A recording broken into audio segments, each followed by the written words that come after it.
Pinot Noir is the second most planted grape variety in New Zealand behind Sauvignon Blanc. There's about 5,600 hectares, so we're talking about 14,000 acres of this red grape planted between the two islands. If you look on the map, it's far away from everything, but trust me, it is a long way from any place. New Zealand has the most southerly vineyards in the world and the most easterly because the international date line is fairly close. It's a cool region, but what makes it unique is there's a thin layer in the ozone during the summertime, during the time where the grapes really need a lot of sun, so the light's intense when you're there. I don't know if it's the angle of the sun because you're so far down south, or it's because that thin ozone layer. The light just looks different. There are more UV rays, so Pinot Noir there tends to have a little bit more color. Another thing that's unique about New Zealand and Australian wines is in 2001, the first wines were bottled under Stelvin screw caps, and then about 12 years later, 99% of all bottled wine in New Zealand comes with a Stelvin screw cap. Even these high quality expensive Pinot Noirs we have in front of us. When it comes to Kiwi Pinot Noir, most people know Central Otago, where producers like Felton Road, Valais are doing amazing things.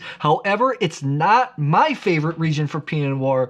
My favorite region is Martinborough, which we have here today. Martinborough makes up only 3% of the vineyard area in New Zealand, but has some of the most expensive, some most sought after Pinot Noirs in the country. Although I think Central Otago geographically is a more beautiful place because there's more mountains.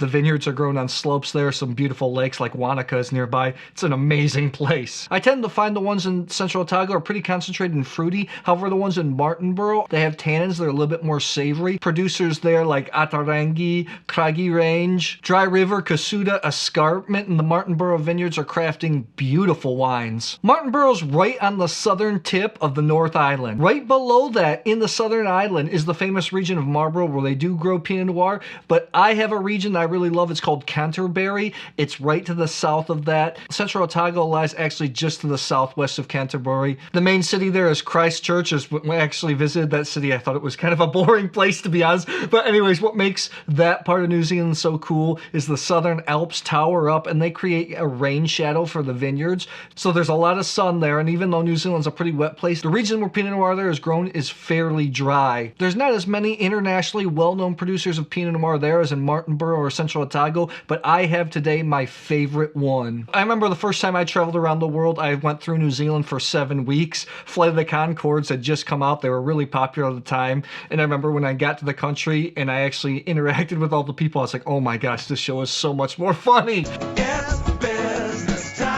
I traveled through both islands. I went to wine regions, although I was just casually drinking wine at the time. I wasn't in wine professionally. I remember at the time I was a little bit disappointed with the country because I just come from the craziness of India, Pakistan, Tibet, and Thailand. Nowadays that I'm professionally into wine, a little bit older, I find myself wanting to go back there. At the moment, I'm not going to be able to physically go there, but I'll travel there through the wine. Both of these wines here run anywhere from 90 to 100 bucks. They're pretty high quality Pinot Noirs. They're some of the most expensive wines in the country, although there's a couple bottles of New Zealand wine that go into the $200, $300 range. In general, the wines are pretty affordable. Fun fact, you know, New Zealand has the highest per bottle export price of any country in the world. All right, I'm ready to taste some wines. And we're back tasting Pinot Noir, so we're going to use burgundy glasses. These are my Rovsya wine glasses, burgundy shaped. These are the best inexpensive glasses I've ever used. I have a link in the description below. Check them out. Helps the channel if you purchase with that link, so thank you. I actually broke one of these the other day, so I have to order a second set. Pinot Noir is one wine grape where glass shape really matters. Since these have screw tops, I use my Corvin pivot. I put the stopper on. I use this to pour out a little pour. Then I had somebody mix them up. I actually really like this for wines that you're going to drink within a week, week and a half. Let's get going. Well, one of these, wine one on the left here, your right, is definitely a little lighter than the one on the right. That's kind of a tip off. Also Nat season, so I gotta make sure the wine's covered. Okay, let's start out with wine number one. Classic Pinot Noir flavors. This really reminds me of Sonoma style.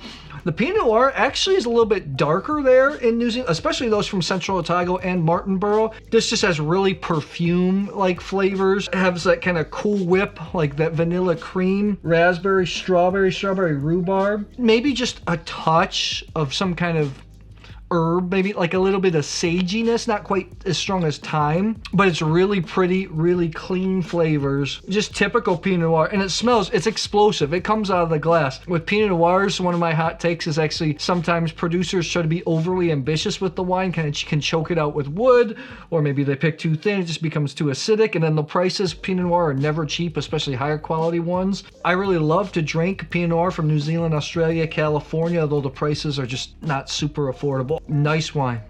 Just smells real classy. It's funny, on the nose it was really pretty. On the palate it's just so powerful. It has so much fruit, really spicy, just kind of fills the mouth. There's a little bit of tannin here, real fine grain, that astringent stuff, but it doesn't really stick to your gums. I think that's why a lot of people like Pinot Noir. It's a little bit easier to drink. I'm really impressed with that. By the color, by the smell, you think it just may be a super pretty, easy drinking wine, but it's pretty powerful in the mouth, long-lasting finish.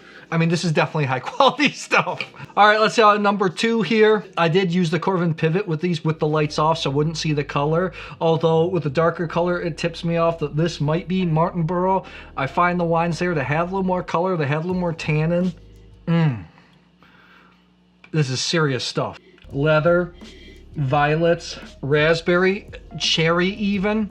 This is more strawberry, raspberry, light red fruits. This is starting to move over the red fruit spectrum. Has this like beautiful flintiness. This is serious wine right here. It's so funny because the nose on these are totally different, but on the palate they're still quite similar. Pretty plush, pretty robust, pretty powerful Pinot Noirs. I would say this one on the right just has a little bit more tannin, but it's really good. The one on the right's more savory, more quote unquote Burgundy style. It's a hell of a wine. These two wines kick some serious A. And to me, you definitely just have to pay attention to the style. The one on the left is a little more prettier, a little more fruit forward, wine 1. Wine 2, a little more dense, a little more savory. So it's all about what you like. I know these are not cheap wines, but you are kind of getting what you pay for, especially Pinot Noir. Demand for Pinot Noir is higher. It's harder to make. It's a fickle grape. That's why they tend to be a little bit more expensive. Okay. Wine 1, I think I know what this is. I'm 93 plus on it. I think it's an exceptional wine. I'm guessing that this is the wine, lighter, more perfumed. I'm guessing this is from Canterbury. Let's take a look. You ready? Let's take a look here. Okay, it is. This is the Pyramid Valley from New Zealand. This is the Earth Smoke Pinot Noir 2019. Surprised, this is older, but a little bit, smelled a little fresher than the one here at wine 2. Earth Smoke is the name of the weeds that are in the vineyards. I know that this producer is biodynamic, something that's really difficult to do in a wet climate like New Zealand. 90 to 100 bucks, 12.5 alcohol, had significant power for how low the alcohol is. I remember when I first did a big trade tasting of Pinot Noirs from all over Australia and New Zealand. That was great. I did it in Hong Kong, tasted all the regions side by side. This producer's one that stood up, and I just always remember. I've always really enjoyed the style from Pyramid Valley. Just perfume, pretty, but pretty powerful fruit. Okay, the one here on the right, I really respect Martinborough Pinot Noirs because even though they have the savory, earthy quality, it's not really dirty. They still have clean fruit. There's a distinctive New Zealand style here. I am 95 points on this. Once again, scores aren't everything. It's not an end-all be-all. It's a snapshot of a moment in time, but right now, that's how this is showing. I think it's an exceptional bottle of wine, and it's from Martinborough. I've always been impressed with this wine. This is the Craggy range Aroha Te Muna 2021. Younger, even though it smelled older. 100 bucks, 13.5% alcohol. Aroha means love in the Maori language. Maori are the indigenous people there in New Zealand. Te Muna is the single vineyard. This is 2 separate single blocks from a single vineyard, so talk about terroir. I have always been impressed with this wine. They also have a single vineyard just under this called the Te Muna, which is still a really good wine. I know this is not cheap. In a lot of blind tastings, this wine has always stood out to me because of its structure, its tannins. Gorgeous stuff. So tell me, what do you think about high quality New Zealand Pinot Noir? Do you have a favorite region? Hey, and would you buy a fine wine around 100 bucks with a screw cap top? I'd love to hear it in the comments below. This week, I'm gonna be sipping on these bad boys because they are beautiful.